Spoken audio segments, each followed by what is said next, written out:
Hello dear students, आज मैं आप लोगों को writing skills, how you will improve your writing skills के बारे में बताने वाली हूँ। और राइटिंग स्किल्स अगर आपने एक बार फॉलो अप कर ली तो आपको ये सारी चीजें लाइफ लॉन्ग बिल्कुल काम आने वाली हैं।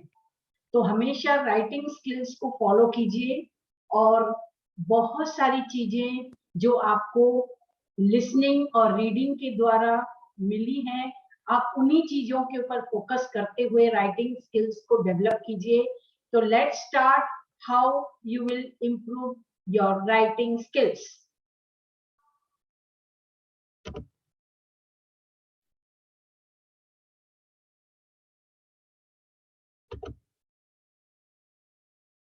राइटिंग स्किल्स को डेवलप करने के लिए सबसे पहले हम what are the process we will follow. Right now we are going to start developing your writing skills. Writing skills को develop करने के लिए हम सबसे पहले important part है हमारा communication का, यानी कि writing skills are very important for the communication. Good writing skills allow you to communicate your language, whatever the language you are going to learn. आपको communication गुड राइटिंग के द्वारा वो आप फॉलो अप कर सकते हैं। अगर आप बिजनेस प्रोफेशनल्स हैं, मार्केटिंग में है, फाइनेंस में है, रिसर्च डेवलपमेंट मैनेजर हैं, तो हर कहीं पर आपको राइटिंग स्किल्स काम आने वाली हैं। हमेशा रिटन कम्युनिकेशन हमारा जो होता है उसके द्वारा हमारा टाइम भी सेव होता है। बहुत सारी जगह पे हम राइटिंग स्किल्स को फॉलो करते हुए अपने टाइम को हम सेव कर सकते हैं।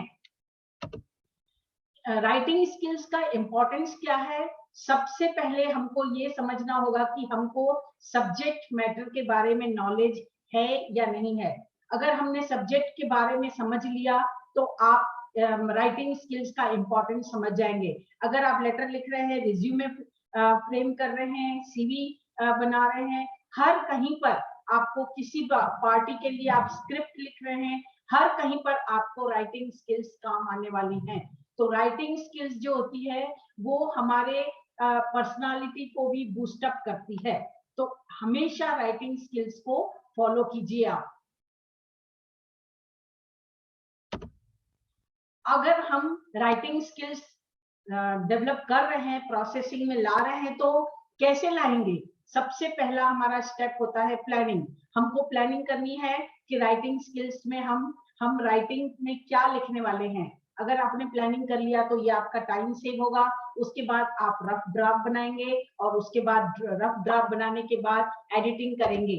और प्लानिंग, एडिटिंग और ड्राफ्टिंग, और लास्ट में आपका जो स्टेप आता है वो रिवाइजिंग होता है, यानी कि उस चीज को आप रिवाइज करेंगे। पहले प्लानिंग किया, फिर आपने रफ ड्राफ्ट बनाया, उसमें फिर अगर कोई मिस्टेक हो रही है, पंक्चुएशन मिस्टेक है, आपको प्लानिंग मिस्टेक है, या फिर आपको कोई चीज के स्पेलिंग्स वगैरह मिस्टेक्स हो गई हैं, तो आप उन चीजों को रिवाइज करते हुए उसको फॉलो अप करना है। प्लानिंग में सबसे पहले आपको ये करना है कि अपने आइडियाज और जो सब आइडियाज हैं उसको एक रफ ड्राफ्ट के रूप में आप प्लान कर लें और उसको एक रफ पेपर में लिखकर उसको फाइनल एडिटिंग, फाइनल ड्राफ्टिंग के लिए प्रोसेसिंग करेंगे। अब उसके बाद जैसे ड्राफ्टिंग आएगी तो आपको फाइनल ड्राफ्टिंग के लिए आपको अगर कोई चीज आप भूल चुके हैं, कोई आपने एग्जाम्पल्स डालना है या स्पेलिंग्स, ग्रामर वगैरह, पंक्चुएशन वगैरह की जगह पे आपने कुछ मिसिंग कर दिया है, तो उस चीज को आप ड्राफ्टिंग में लाएंगे। उसके बाद 5 स्टेज होते हैं ड्राफ्टिंग के। एडिटिंग, अपने एडिट करते चलता है। जो आपका एकेडमिक है कोई फिगर, तो उसको आप एडिट करेंगे। आपको कोई चीज को कम करना है, किसी मैटर को आपने 1-2 लाइन आपको रिड्यूस करना है, उसको रिड्यूस कर दिया। फिर उसको कंसिस्टेंसी के साथ, माने जो आपने उसमें इनपुट किया है उस चीज को कंसिस्टेंसी के साथ आप फॉलो अप करते जाइए। और उसके बाद पोस्टिंग और लिंकिंग, यानी कि अगर आपने कोई चीज का रफ ड्राफ्ट बनाया है तो जिस सब्जेक्ट के साथ वो लिंक कर रहा है या नहीं कर रहा है, इसको आप देखते हुए लास्ट में प्रूफ रीडिंग के साथ आप ड्राफ्टिंग वाली स्टेज को कंप्लीट करेंगे। उसके बाद जो जब ड्राफ्टिंग करते हैं तो कौन से पॉइंट्स आपको रिमेम्बर करने हैं, जैसे कि कहाँ पर आपने एंड छोड़ दिया है, बट छोड़ दिया है, सो, बिकॉज या हाउएवर, मोरओवर, एग्जाम्पल्स छोड़ दिए, फैक्ट्स छोड़ दिए हैं, उस चीज को आप रफ में आपने जो ड्राफ्ट किया था उसमें आपको इनपुट करना है। उसके बाद हमेशा जो चीजें होती हैं राइटिंग स्किल्स में, वो जो सिनोनिमस शब्द होते हैं उसको यूज कर सकते हैं, यानी कि शॉर्ट सिनोनिमस शब्दों को यूज करते हुए, डिस्क्रिप्टिव करते हुए, या फिगरेटिव बनाएंगे। अगर आपको कोई फिगर आ रहा है, उससे रिलेटेड कोई ग्राफ है, कोई ड्राफ्ट है, कोई चार्ट बनी हुई है, तो उसके रूप में भी आप एक्सप्लेन कर सकते हैं। एडिटिंग स्टेज हमारी यहाँ पर कंप्लीट होती है, तो एडिटिंग फाइनल करने के बाद आपको डॉक्यूमेंट्स को वापस प्रूफ रीडिंग के लिए रिवाइजिंग स्टेज पे आना है। अब रिवाइजिंग स्टेज पे आपको आने के लिए रिवीजन करना है, एनालाइज करना है, और जो एडिटिंग में हमने कोई चीजों को मिस्टेक की थी उसको वापस रिवाइजिंग स्टेज में लाकर उसको एडिट करना है, और लास्ट में आपको प्रूफ रीडिंग के हिसाब से फाइनल प्रूफ, स्पेलिंग वगैरह प्रूफ रीडिंग के लिए वापस उस चीज को इनपुट करते हुए निकालना है।